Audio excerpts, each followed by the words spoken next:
And hello, everybody, and welcome to the Cougar News Decision 2018 Election Preview Show. I'm Jason Galvin. And I'm Jaylene Aguilera. Over the last several weeks, our reporters have hit the streets to bring you all the info you need to know about the issues of this year's ballot. And later on in the show, we'll have our reporter Georgia Rios sit down with political science professor and expert Phil Gusson. They'll be talking about all of the propositions that are on the ballot for Californians this year.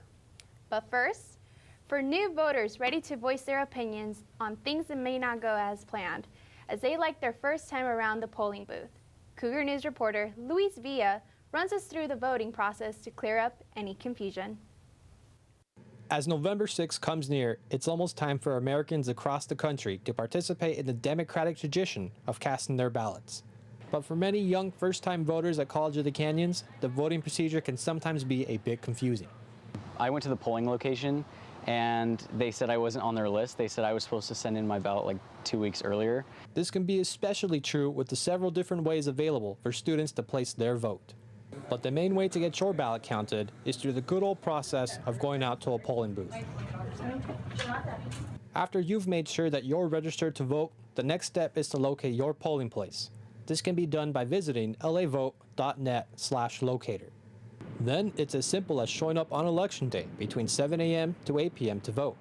And of course, if you have any questions, there will be plenty of staff on site to offer help.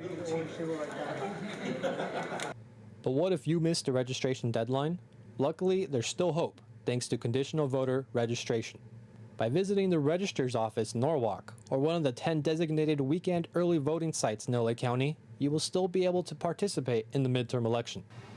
The second primary way to vote is by voting through the mail.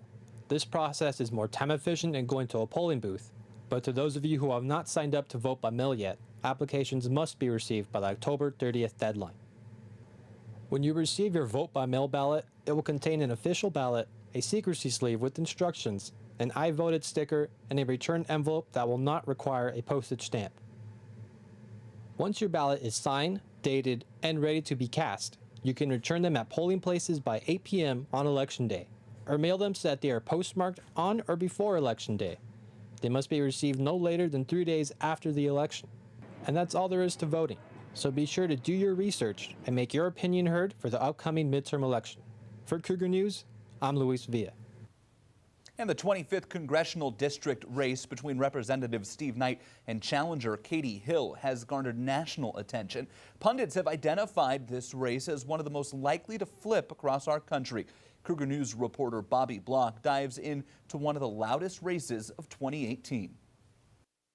One of the highest profile and hotly contested races that local residents will vote in on Election Day is the race for the U.S. House of Representatives seat in California's 25th district.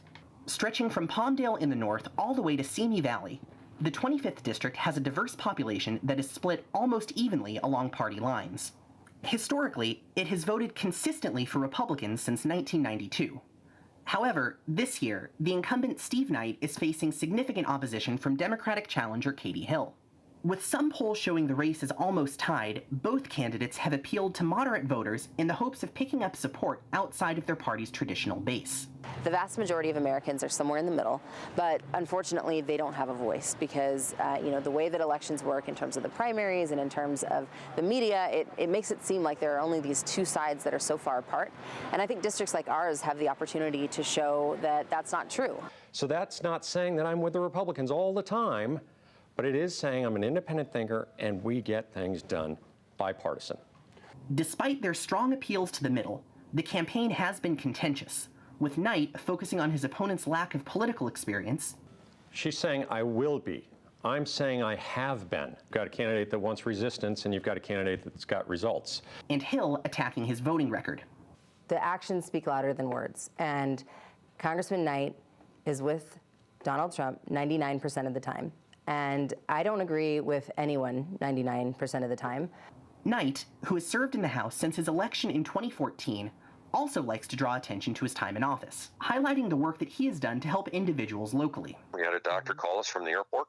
I'm just about to go to India, and I forgot my passport's going to expire in a month.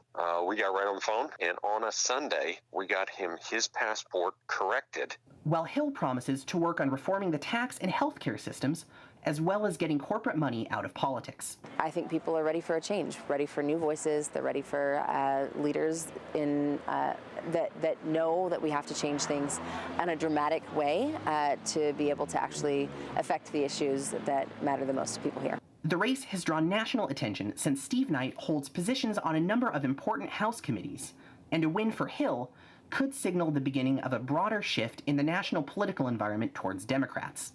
Enthusiasm among her supporters is high. However, Republicans typically turn out to vote in greater numbers during midterm elections like this one. The election will be held on Tuesday, November 6th, and the results are far from certain, as this district and the nation decide on their future for the next 2 years. For Cougar News, I'm Bobby Block. And some insight on who might have the edge in the 25th district is difficult to come by. As we take a look at the latest numbers, they come to us courtesy of 538, and this was taken about 3 weeks ago. It shows Katie Hill holds a slim 2-point lead over Steve Knight. That is within the margin of error on that poll, however, so it appears this race really will come down to voter turnout come Election Day. The gubernatorial race is another one of being closely tracked across the country. Democrat and Lieutenant Governor Gavin Newsom is up against Republican John Cox. Valeria Vasquez has been following this race and takes a closer look. After being the longest-serving governor in California's history, Governor Jerry Brown's term ends this year. This November 6th, Californians get to decide who the new governor will be, either Democratic candidate Gavin Newsom or Republican candidate John Cox. But what exactly do we know about these two men? The Democratic candidate, Gavin Newsom, is 51 years old and is the current Lieutenant Governor of California. John Cox, the Republican candidate, is 63 years old and is a businessman and accountant. The two men discussed their plans for California over the radio on October 8th in their only general election debate. Radio host Scott Schaefer led the debate on the candidates' priorities for California, such as immigration, gun violence, and the housing crisis. X-ray policy is nothing more than this. It's about community policing. It's about building trust. A victim of crime or a witness of crime is more likely to come forward if they're not worried about local law enforcement being an arm of federal immigration deportation. Newsom's stance on gun violence starkly contrasted Cox's. I believe gun safety laws work and save lives. I want California to continue its leadership. Both candidates agree that there is a housing crisis, but have different approaches to how to solve these issues. Newsom sees the housing crisis as an issue of production. But it's also an issue of intentionality, or lack thereof. There are no statewide housing goals in California. There are no timelines, no objectives, no strategies to organize at the local level. We have a desire to take our $85 million affordable housing tax credit, increase it over the next few years to $500 million to leverage more financing for affordable housing. Unlike Newsom, Cox is in favor of building a wall and wants to repeal the sanctuary law. I think if somebody's here illegally and they're engaged in criminal activity, I think it's up to our public officials to kick them out. Regarding gun violence, Cox said more laws are not going to do the job. I certainly favor keeping the guns out of the hands of people who are dangerous, people who are mentally ill, and but the Second Amendment is an important amendment. Cox's strategy to solve the housing crisis means eliminating government involvement. It's government that has driven up the cost of housing in California. Now, we have to exercise leadership from Sacramento, and I will certainly do that because we do need to build a lot of housing, but we need to build that housing in a cost-effective way with lower cost. Now, I certainly want local authorities to be involved in the process. Newsom is currently leading in most polls against Cox and is spending the most money on his campaign, reaching more voters. But it all comes down to your vote on November 6th. For Cougar News, I'm Valeria Vasquez. All of the early polling points towards Gavin Newsom moving down the hall at the state capitol. Gubernatorial information gathered over the last month shows Newsom leads Cox by 17 points. One of the 5 polls has Newsom as high as 23% ahead of Cox, indicating California is likely to elect a Democrat to replace outgoing Governor Jerry Brown. And 2 Democrats are squaring off in a race for the open Senate seat in our state. Incumbent Dianne Feinstein is being challenged by Kevin De Leon, a fellow Democrat. Cougar News reporter Elena Thacker reports. The 2018 United States Senate election will take place on Tuesday, November 6th, to elect a member of the United States Senate to represent the state of California. The two candidates are four-term Democratic incumbent Dianne Feinstein and President pro tempore of the California State Senate, Kevin De Leon. Recently, Leon and Feinstein participated in a discussion about their visions for both the state and the nation. Public Policy Institute of California hosted the discussion, and it was moderated by PPIC President Mark Baldessari. The first major topic addressed was immigration policy, and both expressed their plans of action and opinion. There is a real need for a major immigration bill, and I believe that if Democrats control the United States Senate, you will see one come out of the committee and you will see one be passed by the Senate. We need to do something immediately on this issue. We have a White House that has politicized ICE and is used it as a weapon for their own electoral gain throughout the country. Sexual misconduct, specifically in Sacramento and in the case of Brett Kavanaugh, was also discussed. This is a cultural issue and it's a societal issue that impacts all of our spaces. And I think men in particular have to take a very strong role, a leading role to deal with this issue first and foremost, because it is men who are the vast majority of the perpetrators of both sexual assaults and harassment in this country. As long as appointments are made in the way they're made, which is the president has the authority to make a judicial appointment, and it's an advise and consent process. The problem is there's very little advice when the parties are different in the executive branch than they are in the legislative branch. There isn't the amount of consultation that would go on if this were a Democratic president with Democrats on the committee. While the Trump administration's beliefs and actions were questioned, Leon and Feinstein stressed the importance of Democratic influence during these times and the importance of voting. These are very dangerous, consequential times in our nation's history. We are in a battle, we are engaged in the battle for America's soul against a president without one. What changes things are elections. And that's the important thing, I think, that has to happen here. And if we can deliver a Democratic majority in one house even, then we change the dynamic. Be sure to cast your vote on Tuesday, November 6th. For Cougar News, I'm Elena Thacker. And let's take a look now at the latest tracking data, and it shows a comfortable lead for the incumbent in this case, Dianne Feinstein. As we look at the Emerson poll taken 2 days ago, showing Feinstein pulling away now with an 18-point cushion over her challenger, Kevin De Leon. Just 1 week ago, that lead sat at 13 percentage points. The 38th Assembly race appears to be a showdown 2 years in the making. Here's a sneak peek of what's to come on our next November 6th show. The 8th Assembly District has turned into a rematch between Christy Smith and incumbent Dante Acosta.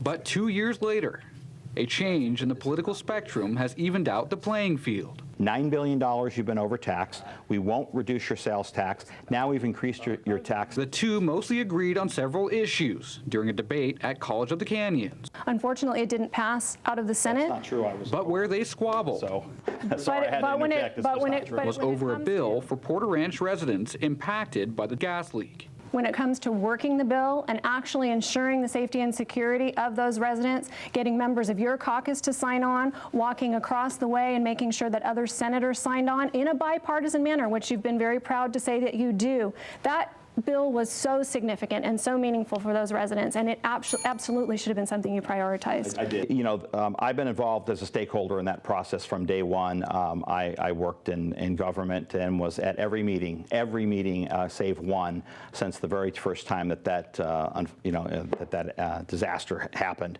As for which budgetary line item each would veto, add, or subtract, both agreed to prioritize education. We need to make sure that the funding that is going into these into schools is actually going into the classroom and is where it's needed the most. This is our future. These are precious commodities.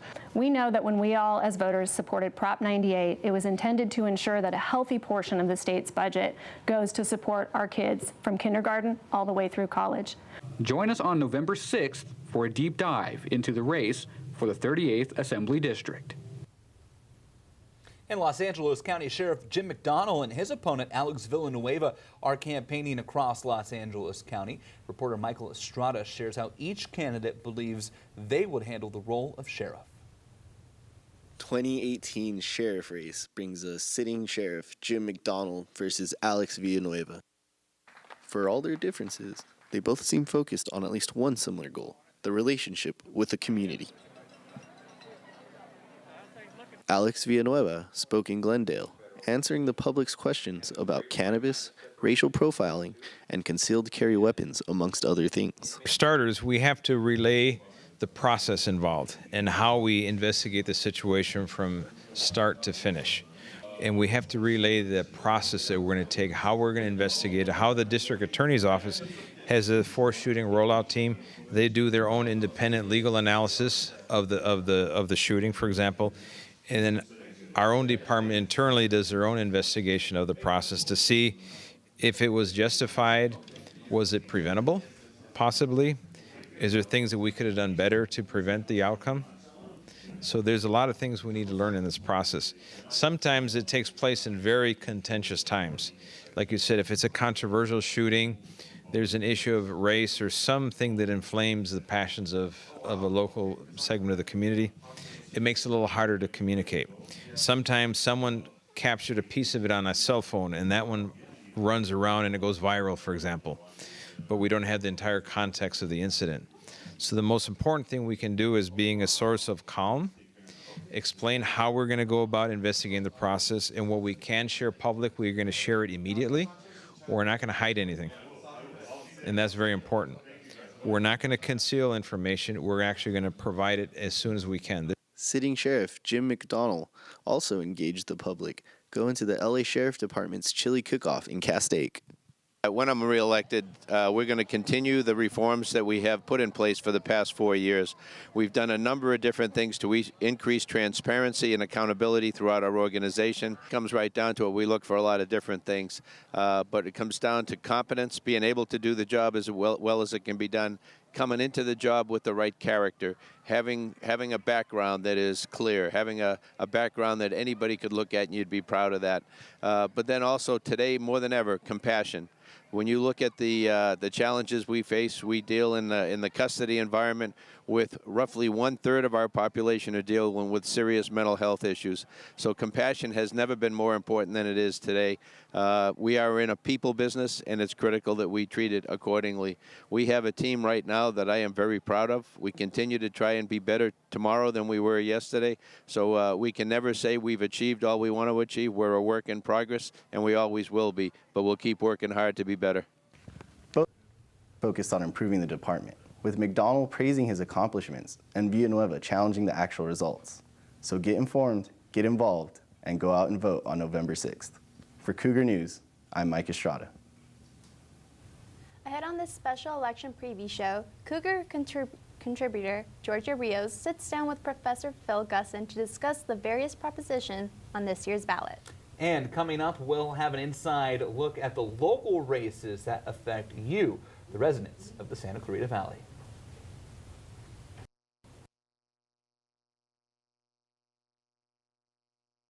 Schedule an appointment to give now. Every 2 seconds, someone in the United States needs blood. Your blood donation is critical and can help save lives. Please, schedule an appointment today. Download the Blood Donor app, visit redcrossblood.org, or call 1-800-RED-CROSS today. You can make a difference.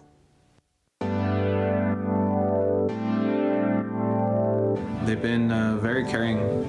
They care about every single student that's in the class. Yeah, everyone seems to be like pretty friendly with each other. Like no one's really afraid to ask each other for help. Just working with other people, not being ornery, actually listening to what people say, collaborating with them to create a really good product. It's great to use the same stuff the pros use, especially at a community college.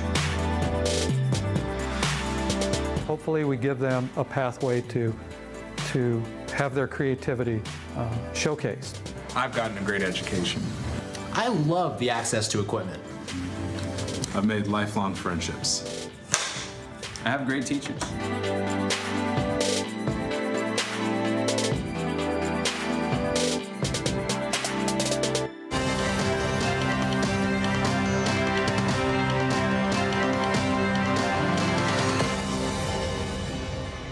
And welcome back. This year, 11 propositions sit on the ballot, touching on issues ranging from our gas tax to eliminating daylight savings time. College of the Canyon's political science professor Phil Gusson is here in the studio with our own Georgia Rios. Thanks, Jason and Jaylene. I'm here with Phil, who is an expert about the propositions that will be on the ballot on November 6th. Thank you so much for coming and joining us tonight. Thank you for having me. All right, well, let's begin with Proposition 1, which is a $4 billion bond for housing. Now, as I understand, there's $1 billion which will be for veterans that will be eventually get paid back. How does this work? Right, so the veterans, the $1 billion for veterans actually isn't going to add to the debt that California takes on, because the veterans are going to pay back all of that money through their mortgage payments. So although it's a $4 billion bond measure, really California is taking on the additional $3 billion debt. Now, other than the veterans, who would be the primary beneficiaries of this measure? The primary beneficiaries are going to be low-income families who are going to either get help buying homes or home assistance staying in homes. And so that's designed primarily to alleviate the housing crisis. All right, well, now, as I understand, there are some interesting groups who actually agree on this measure. Can you tell us a little bit more about that? Yeah, oftentimes, we expect the Democratic Party and the Republican Party to disagree on most issues, and there are other groups as well who disagree.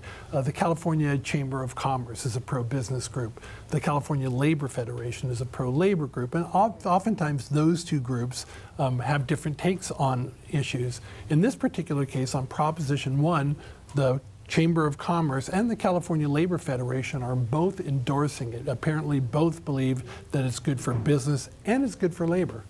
All right, so to some voters, the decision on this yes or no is a bit confusing. I know a few years back with Prop 8 and gay marriage, the yes vote actually meant no to gay marriage, and the no vote actually meant yes to gay marriage. How can voters during this election steer clear of that and actually decide the yes or no that they're agreeing to?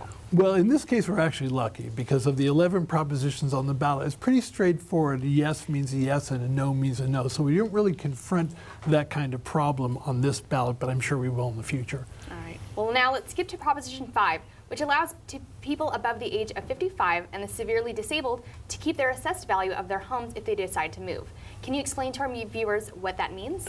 Yeah, when Proposition 13 was passed a while back, what it did is it limited how much your property taxes could increase each year. And so the market value of your home, how much you could get if you sold it, could go up dramatically, but your assessed value, that lower value that you were taxed on, would still stay the same way.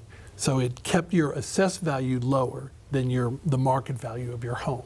Now, what would Proposition 5 change to that? Okay, so the way it was before is that if you went ahead and you moved within the same county, and you could only move one time, you could take that lower assessed value with you. So if you bought a new home, you could go ahead and still keep that lower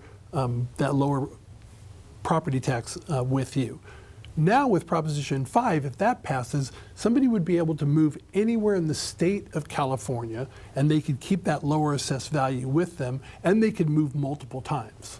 All right, so for viewers, just to understand a little bit more, this won't affect any first-time homebuyers, correct? Right, because when I talk about the assessed value, it presumes that you own a home and that you're buying another home, so it's people who've already been in homes moving, and it's only for people who are 55 and older or the disabled.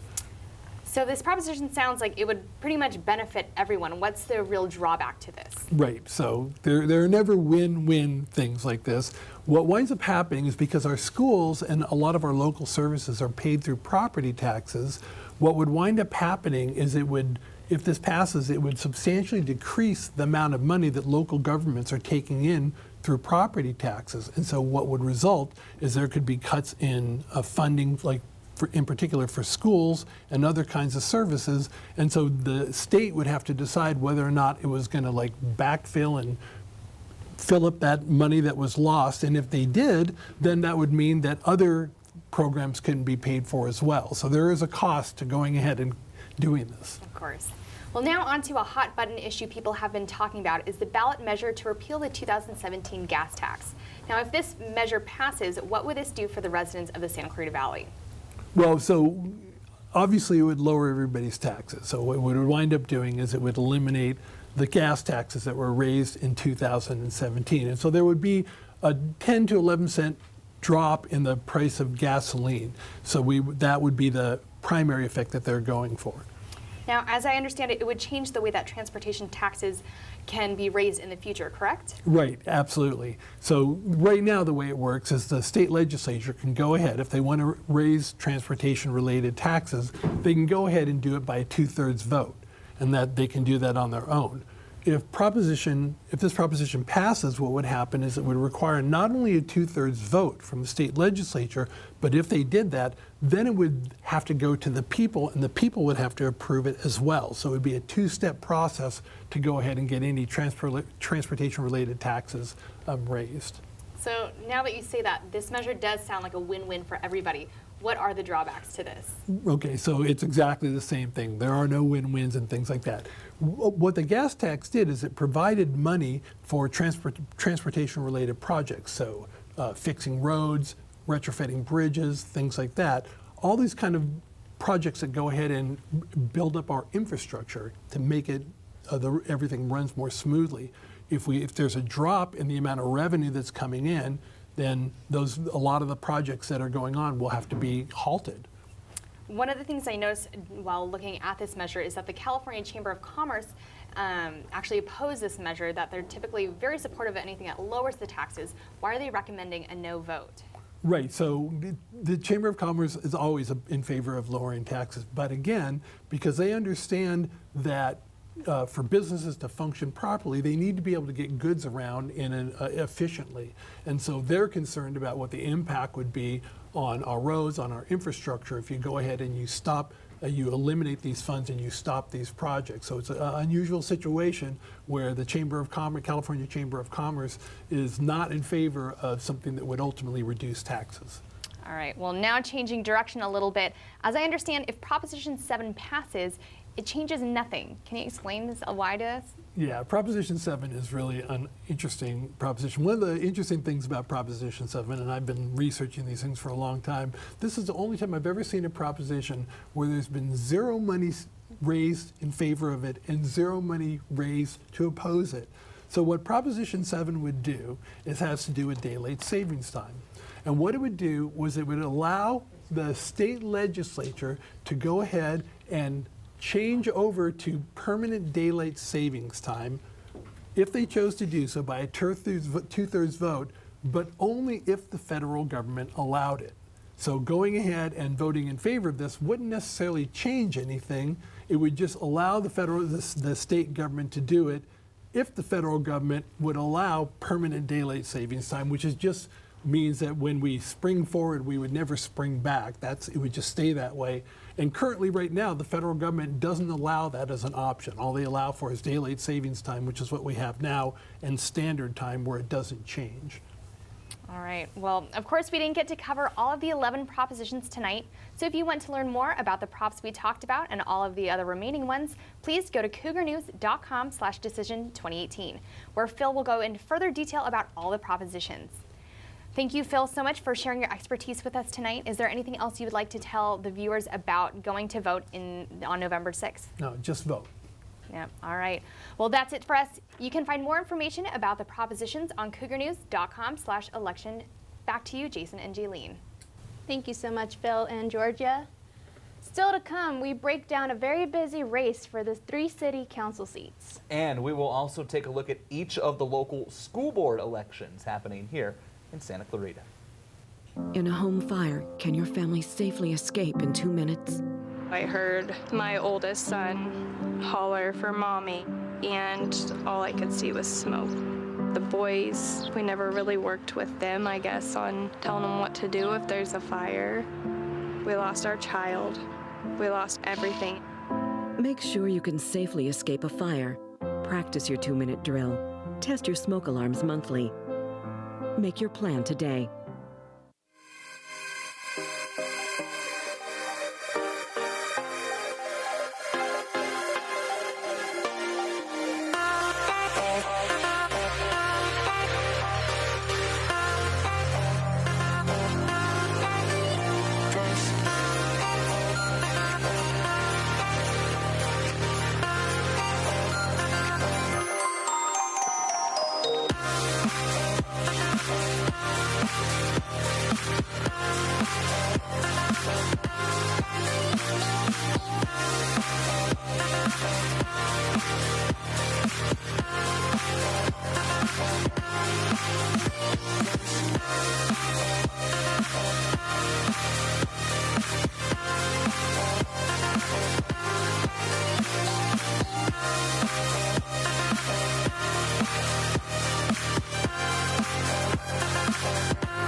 College of the Canyons creates possibilities. It's a gateway to opportunities. A place where students learn they can believe in themselves. Behind every possibility at College of the Canyons are the people. Together we focus on achieving success, one student at a time. That focus is a reflection of what we value. It defines who we are. We are. We are. We are College of the Canyons.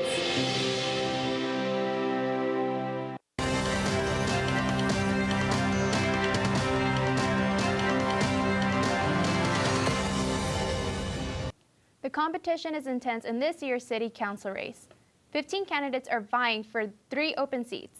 Cougar News reporter Leah Rosell takes a look at each candidate and explains why this race is so important. The race for city council is on. This year, there are 15 candidates competing for the 3 open seats for this election period. The 3 seats are currently occupied by incumbents Mayor Laureen West, Mayor Pro Tem Marcia McLean, and Council Member Bill Miranda, who are all up for re-election. There are 12 other candidates who would all like to see new leadership this term.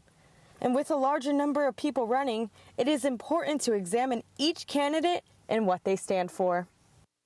Bill Miranda is hoping to keep his seat on City Council this term. He was appointed by Dante Acosta in January of 2017. He's a business owner, U.S. Air Force veteran, and a former SCV Latino Chamber of Commerce CEO. Laureen West is also hoping for re-election. She is our current mayor and a Santa Clarita councilwoman, and she was prior commissioner of City Parks and Recreation Commission. Marcia McLean is also hoping for re-election. She is our current mayor pro tem, a Santa Clarita councilwoman, a business owner, and founder of SCV's Canyons Preservation Committee. Tim Ben Boyston. He is a former city council member, executive director of a local nonprofit, and calls himself a man for the people. Jason Gibbs. He is a senior project manager, a mechanical engineer, and wants to establish a Santa Clarita Public Safety Commission. Matthew Hargett. He is an emergency medical technician and works with special needs children. He has been a lifelong resident of Santa Clarita. Brett Haddock. He's a software engineer, he advocates for emergency preparedness, and he has also been a lifelong resident of Santa Clarita. Ken Dean. He is a teacher and educator. He's a member of Advocates of Santa Clarita, and he wants to see diverse points of view on our city council. Logan Smith. He's a nonprofit organizer, former statewide field director for the California Clean Money campaign, and an advocate on the drug epidemic within the valley. Sandra Nichols. She is currently retired, but she views this as an advantage as she can spend her free time working on city council if elected. She is a disability advocate, as well as an advocate for affordable housing. Diane Troutman. She's a leader of a nonprofit organization, the former planning commissioner of Santa Clarita Valley, and former small business owner. Sankalp Varma. He is an Uber driver, and his driver rating is a 4.96. He is a former DVD manufacturer, and he states that he represents a diverse Santa Clarita. Sean Weber.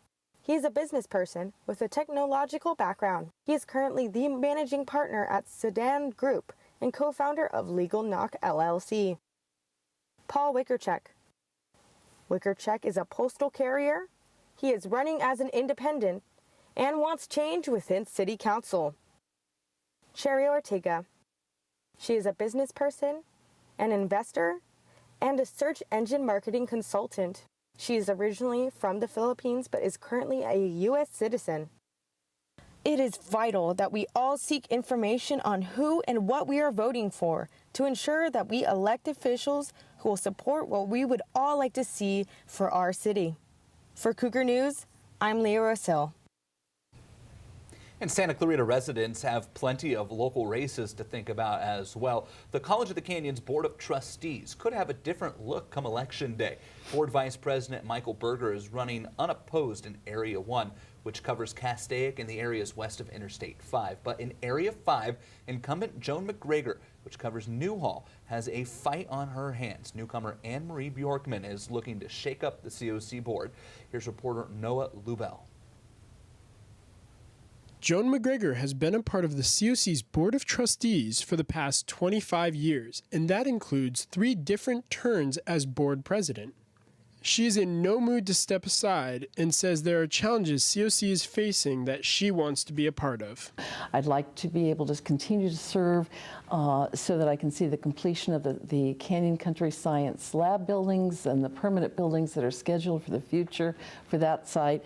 And of course, parking facilities at Valencia campus have been a much needed structure for a long time. So looking forward to the completion of that.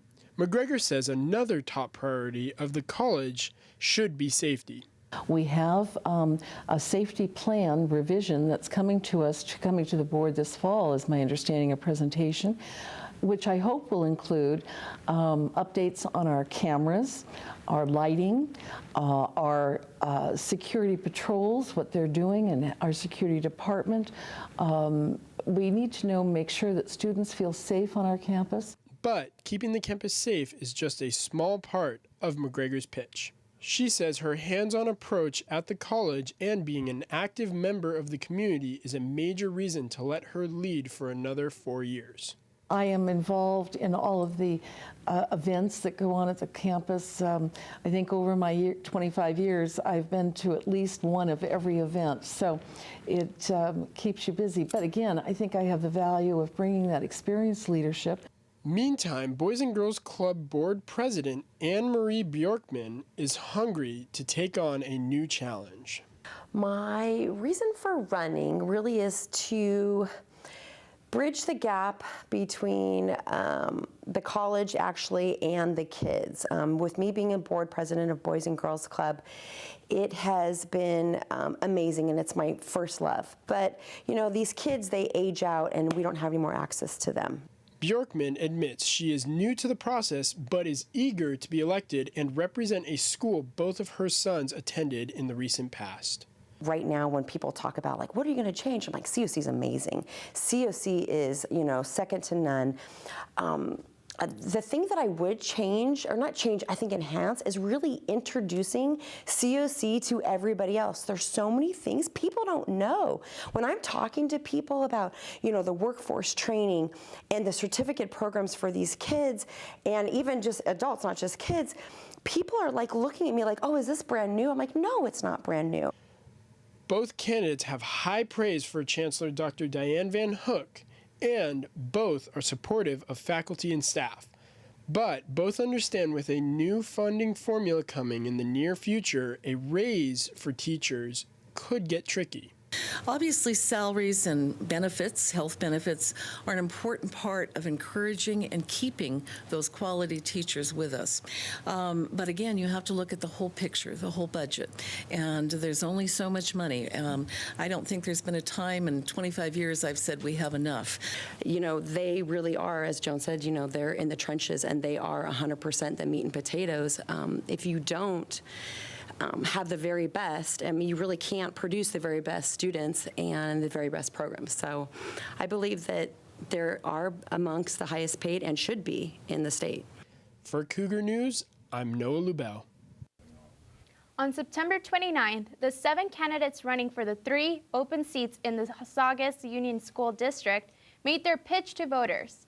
Summer Yang gives us more on each of the 3 open seats.